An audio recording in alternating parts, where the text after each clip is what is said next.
On a Journey with Giselle. I'm your host, Giselle, and we are back. A new episode, and it is Love Month. I am so excited. This is like one of my favorite times of the year. Not only do we celebrate love, but we just celebrate who I am as an individual. What make a part of me that I am truly appreciative and I love basking in, and that is being a Black woman. So it is Black History Month as well, and I do want to acknowledge that. So shout out to my people. We are rocking it. We're doing what we can and we're staying strong as always. Keep doing it, keep pushing. And the fight is never over. We just got to keep going. So yeah, it is Love Month. One of my favorite times, like I said, and I wanted to approach this month, kind of still on the theme of consistency, but I want to approach it from an aspect of being consistent in getting to know yourself and how you produce love.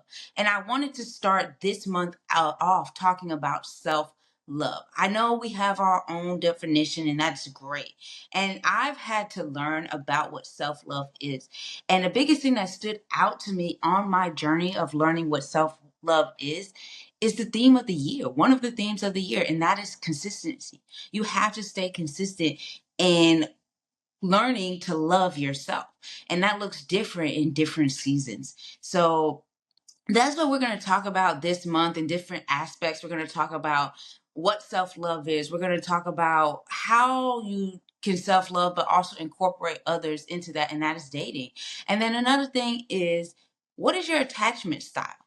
And then I'm going to teach you how to be unoffendable. And that is from a book that I read. And it really just hit with me when I was reading it. It really resonated and it really stood out because it showed me that when you become unoffended, you can truly love. Whether it's other people, yourself, you still can love. So that's what we're talking about on the episode. So I hope as we get into the episode, I just want to say to my new followers, thank you for joining. This is a podcast about the journey. We are on a journey with Giselle, where I'm going to be sharing different aspects of my life, of what I'm going through, what I'm doing. We talk about health, fitness, and wellness, and we have a central theme, and we're going to talk about that. But the biggest focus is to remember that you are on this journey, and I'm here to share my journey with you to help you navigate yours in the way that is best for you, to help you become your best self because you define your destiny. So thank you for tuning in. If you have not yet had an opportunity, click that button, like it, and I want you to comment. Before we get in the show, I want you to think about something before we end the show, and then comment below what your answer is. So I want you to take time to reflect, and I want you to reflect on what you love about yourself. So comment that below. And if you're struggling, it's okay. Write it down. Take some time through the rest of this week and write down one thing that you love about yourself based on the different categories that we're going to talk about. So, yeah, let's get into the show. Are y'all excited? So last time we talked about consistency. Now we're in staying consistent, talking about love. So when you think about self-love, let's take a moment. What are you thinking about? What does self-love mean to you? How do you define self-love? So for me, I define self-love as simply being at peace. Being at peace, truly accepting every part of you and owning it. And, that was something that I really had to go on a journey to figure out, because I was trying to figure out how to love myself through self-care activities. Now, I want to break this down. I said I was trying to love myself and practice self-love, and saying that self-love was what I did through self-care activities. Self-care is an aspect of self-love, but it is not self-love. Self-care is what you do mentally, physically, and soulfully to help you become and stay whole. But it's not like saying I love myself. You can get all the hairstyles, you can go get all the massages, you could go to all the therapy, you could go practice all the mindfulness activities, you can practice all the spiritual activities as a form of self-care. But it doesn't necessarily mean you love yourself. It's how you do those things that defines your love. So I'm going to break that down and tell you what I mean later on the show. But it basically, self-love goes beyond the self-care activities. Okay. So when I say it's not just about the activities, it's about other areas. So when I talk about that, I'm talking about how you love yourself mentally. How are you different in what you do? So for me, on the journey of finding self-love, I had to figure out what I loved about myself. And I found that when I was focused, when I was not anxious, and when I was not fearful, that I was mentally loving myself. And it's through the self-care activities that helped me identify that I wasn't doing things as normal. Like my walks was self-care. And I love that about myself, that I have the ability to take walks to free my mind. Right. And then I also have the ability to lean in and be disciplined and focused when I feel off balance. So that is how I mentally love myself, by being disciplined, by embracing nature.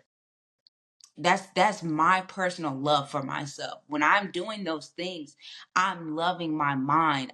When I go to therapy, I am loving my mind because I'm getting a different, I'm talking out what I want to say to somebody that is unbiased, but also has the knowledge to help me. So when I'm practicing those activities, those are my ways that I'm loving myself. But it's the discipline inside of me, it's the awareness inside of me, and it's the love of nature inside of me that allows me to do these things. And that's what I love about myself. And that's how I self-love myself, by doing those things. So when I'm not feeling good mentally, those are the things that I do to bring love back to me. Kind of get where I'm going? So like the next category is physically. When I'm feeling bloated, when I'm feeling tired, when I'm feeling not beautiful, what am I doing? The self-care activities, upping my maintenance, caring about my nutrition, drinking more water, right? Those self-care activities. But it's my ability to know what I need to eat, know the things that I need to do physically, and taking the steps, and knowing what's not for me in the season anymore. So like, I really want to hone in on that. Let me dive a little bit deeper into that. So sometimes for me, I know that, I'm not feeling good physically, but what worked in one season and how I loved myself in one season doesn't produce that need that I want and need in that moment and in that season. So my awareness and my ability to try new things physically is how I learn to do and love myself. So trying new things physically is a self-love practice that I do for myself, because it helps me tap into a new area to see what I love to do. Along that goes nutritionally, and that also goes with how I maintain my beauty. I cut my hair, and that I was able to embrace another piece of me, love more of my hair, love more about my facial features and the narrowness and my jawline, and that is what highlighted the love that I have about myself. So the next thing is, how do you love yourself spiritually? And that would be soulfully as well. Like, what practices are you doing to get closer to your soul? For me, it's, I love my ability in to read, like learning and studying and sitting with different things that I learn in knowledge. That's a love for me. So I love that piece about me, and that fills me up. And another aspect is just really being in nature, like we talked about earlier. Like, that fills me up. So those things are the things that soulfully fill me up and help me to feel whole. Writing, journaling, writing gratitudes, writing out visions that I'm having that I would like to accomplish. Writing. And I know I gave y'all a lot of self-love practices, but I wanted you to see that the things that you do in your self-love practices and self-care practices is surrounded by what fills you up. And loving yourself is simply what fills you. That's why your self-loving cannot be the same as somebody else, because what you love and what fills you is not going to be what fills somebody else. And I just wanted to really hone in on that, because as you go through the rest of this month, this is a month that is it's a tricky month for some people. A lot of emotions, whether it's dealing with around the history of Black history and people feeling uncomfortable, or people just unsure, or even with Valentine's Day and maybe not having the relationship they want, or where they're at, or having this spouse, or maybe they're going through a transition. You have to tap back into what fills you. And even if that's hard, it's the consistent practice of just finding one or two things that will fill you to make you feel good. I know that I love to dance. So physically, when I'm feeling drained, it's more turning towards like, let me do a dance. Let me find something funny. So loving yourself is finding stuff and doing stuff that constantly fills you. And when you find that yourself is like, when you find yourself not loving who you're looking at, who you're looking at in the mirror, how you're feeling, that is a sign that you're not necessarily being loved. And first, you have to love you before you can love others.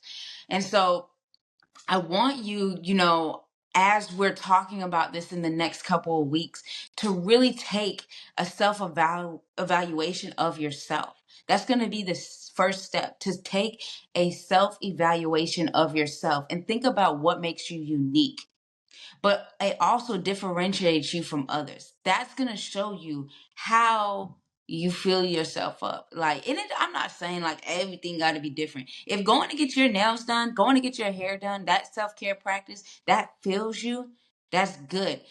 But I want to say with all of that, it's tapping into another side of you, right? Self-evaluating. When you're sitting alone, how do you feel? Being aware. When you face a rejection or a pain or anxiety, how are you dealing with that? Right? How are you going to fill yourself up in those minutes, or that hour, or that day? That's where the self-love practices come together to help you fill yourself up so you can truly love on yourself in those moments.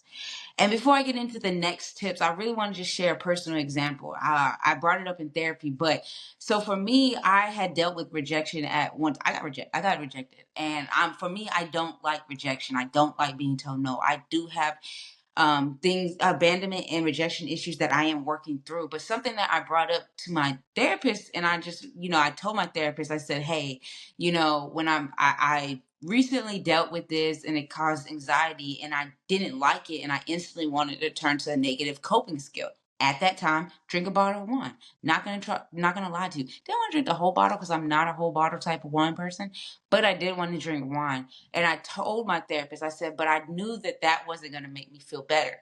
And he stopped me. My therapist stopped me and said, why do you know that? And I said, because all it was going to do was going to make me just like feel numb and then go to sleep or whatever. And then I still was be feeling the same. So instead, I told him I decided to feel the anxiety, and it was the most painful experience that I felt. And he said, okay, I want you to kind of hone in on that. And I was like, what? And he was like, why was it painful? And I was like, I did not like that feeling. And then my therapist was like, so what did you do? I said, well, I sat there and I did not like that feeling. So I called a friend. And when I called my friend, I was able to talk to my friend, but I felt like I was saying too much. And in that moment, my support system was like, no, like, you're good, G. Like, I'm here to listen to me. And by the end of the phone call, like, I kind of, my anxiety and that pain kind of like left, but it didn't leave, but it wasn't as high. And I realized right there, and my therapist, kind of confirmed it, that was me, sitting in my pain, but recentering my pain to loving myself. I went to my support system. I dealt with the pain and I pushed through it to not turn towards something that wasn't going to resolve the solution at the time. And I loved on myself. First, I had to go through the pain. Then I leaned on my support, and I was able to feel a little bit better and love the moment that I was in. And that right there is loving yourself. like identifying where pain is, identifying where you're not feeling good, and realizing what's going to fill you. And in that moment, I saw and I felt and I knew that my support system, the person I called, my best friend, was going to be that for me. So that's what I did. And that's what I love about myself. And that it showed me that my self-awareness was something that I needed at that time. And is that always easy? Absolutely not. And that's why it's a consistent practice. Okay. So the next tip is, after self evaluation and figuring out what you love about yourself and what makes you unique, is to, like I said, ask what fills you up. So what fills you up when you are not feeling filled up?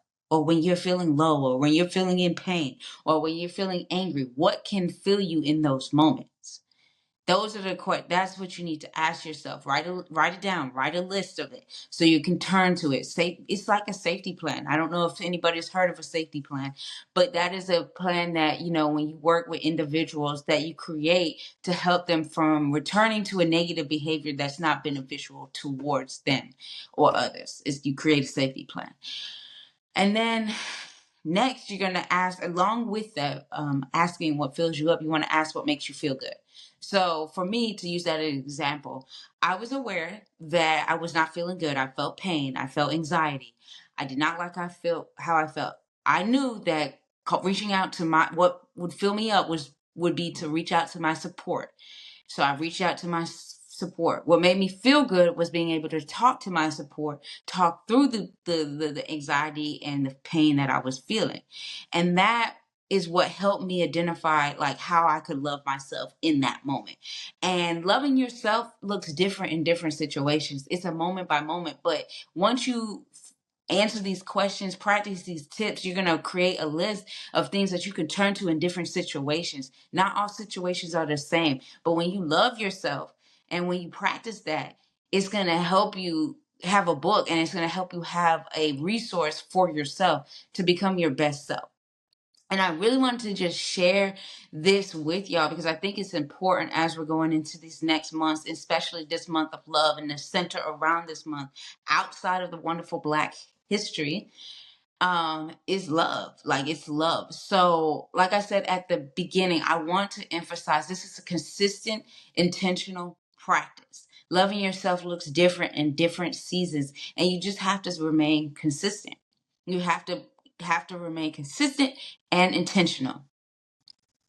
So I know I did a call to action. So if you have not had yet an opportunity, go ahead and comment below one thing that you love about yourself. One thing. For me, what I love about myself, I'll get from each area. What I love about myself is my discipline. I love that I am disciplined and I have that ability to be disciplined in moments when I might be lacking, or when I'm focused or want to reach a goal. Physically, I love my body. Like, I love my body. I love the discipline that I put into, maintain my body. I also love my smile. I love, love, love my smile.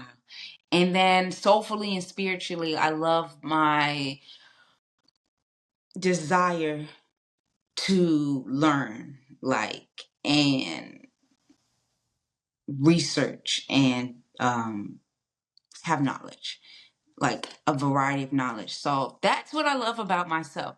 Comment below. What do you love about yourself? What's one thing that you love about yourself? So as we wrap up, we've talked about what is self-love and how it differentiates from just being self-care, but self-care is actually the activities that help you self-love. We talked about how self-love is a way of feeling yourself, and when you're filled, you are loving yourself. And we talked about tips to help you learn how to love yourself, and that is to self-evaluate. Ask yourself what fills you up, and ask yourself what makes you feel good. Putting those together will help you love yourself in different areas. So I thank you all for just tuning in, and we're not done yet. We have more episodes to come. Next episode, we're going to continue this conversation. We're going to talk about relationships, and not necessarily dating, but what that looks like to self-love when you're in different relationships. So make sure, if you have not yet subscribe to this channel, comment below, and also like this and share this with a friend. And you know how I like to always say, until next time, peace, love, and happiness.